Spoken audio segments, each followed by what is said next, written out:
So you have a regime that actively supports terrorists in the name of Hezbollah, Islamic Jihad, Hamas, that suppresses its own people in the election of 2009, murders its own people. Murders its own people, sure. In the election of 2009, and has embarked in the last few years on a nuclear weapons program. All of that is true, is it not?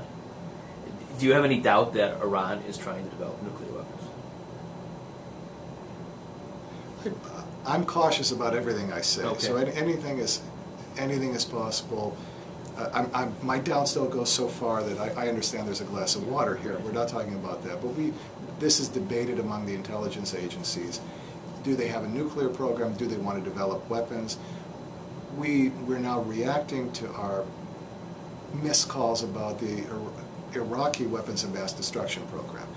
But back in 2009, I believe, when the National Intelligence Estimate that said the American intelligence community was saying we don't believe Iran is pursuing nuclear weapons. It would have been 2007, that's right. At that time, I wasn't so sure about that. I was on record, and the Israeli officials were then suggesting through outlets and the media that they disagreed. So they're much closer. I think their sources are just as good as ours, and they believe that Iran is pursuing a nuclear program. And if we look at the intelligence estimates that are coming out, to the extent that they're revealed to the public, most informers believe that they're doing these things because they want to have nuclear weapons. So the short of it is, with all the caveats, yes, I believe they're pursuing nuclear weapons. And what evidence is there? What is it that Iran is doing that leads people to believe that they are on a road towards developing nuclear weapons? Whether they're developing the nuclear fuel, there's a question, why do they even need nuclear energy when they have all this oil? They say the oil is going to be depleted, eventually they need other sources.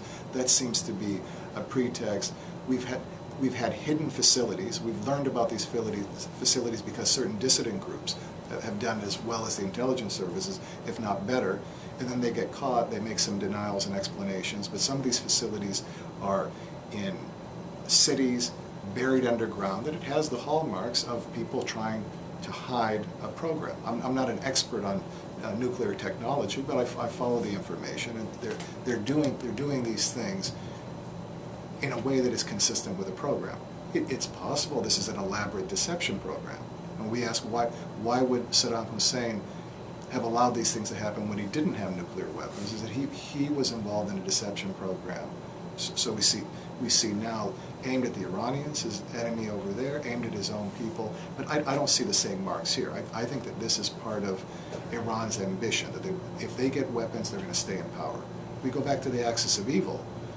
We designated Iraq, North Korea, and Iran. President Bush did this.